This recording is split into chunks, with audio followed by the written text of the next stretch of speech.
Welcome back to Niaga AWANI. We're going to proceed to our next segment with Adobe's Future of Digital Experiences report. Is a global survey produced in partnership with Advanis, examining digital experiences across multiple dimensions, including the digital economy, experience, frontiers, channels, and content, and generative AI.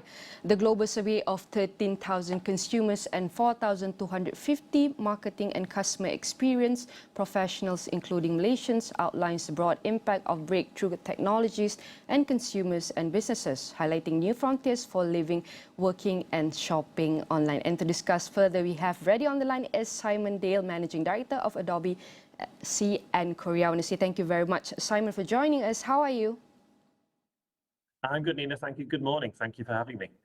All right, fantastic to have you here. Based on Adobe research, Simon, 84% of APAC consumers agree the digital economy plays a role in their lives, with more than half, 53%, saying it plays a strong role. Why has there been a shift in awareness of the digital economy amongst consumers, and what does this mean for organizations?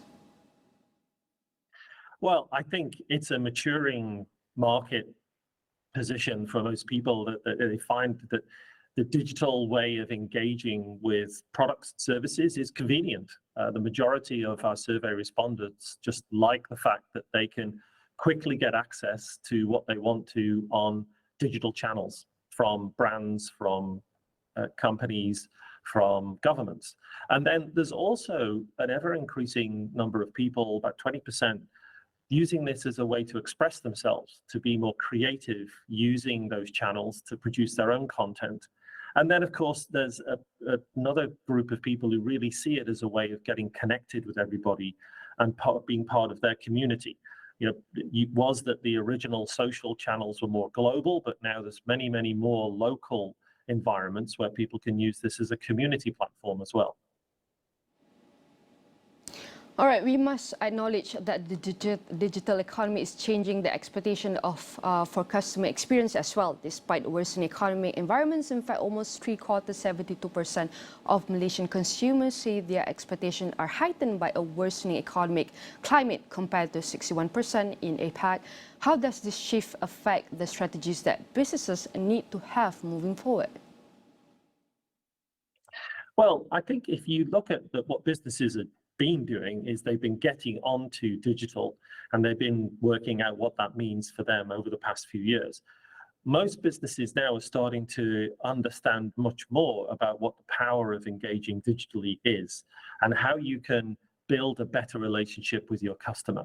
Those smart brands, the brands that have really paid attention to this, are also building in this aspect of trust, of thinking long-term about the relationship for their brand, whether it's in a traditional sense, if they're still a offline street kind of based business, or they're fully digital, or it's a blend of these things. You need to think about building in your reputation, managing your reputation really well through these digital channels.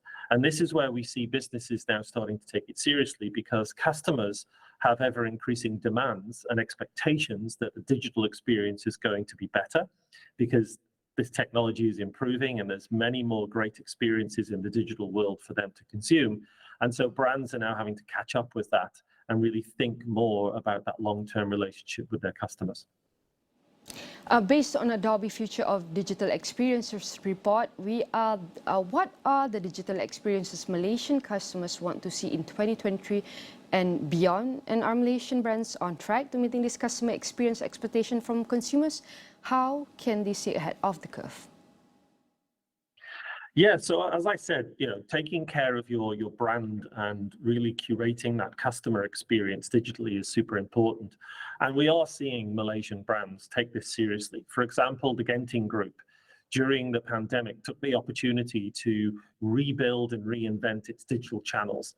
They're using some of our Adobe solutions to power their website and their experience with their customers, and really thinking about the quality of the content that is put in those digital channels, the reliability that the channel is always available and its very good performance, and also seriously taking a view of personalizing that experience. So not just having the same page and the same kind of functions on the website for everybody. really knowing that if it's a customer they know coming back again to look at going to the resorts or trying to find some information to do some bookings, then they're remembering who that is and they're helping that person. They're showing that they understand who that person is and treating them as an individual. And this is where that personalization aspect comes in, building trust and understanding with your customer and really differentiating their experience in the market from other providers and other ways of digital channels to keep the consumer attention. And that's where a brand like Genting and also U-Mobile have really invested in technology to be able to manage this digital customer experience and maintain that long-term trust.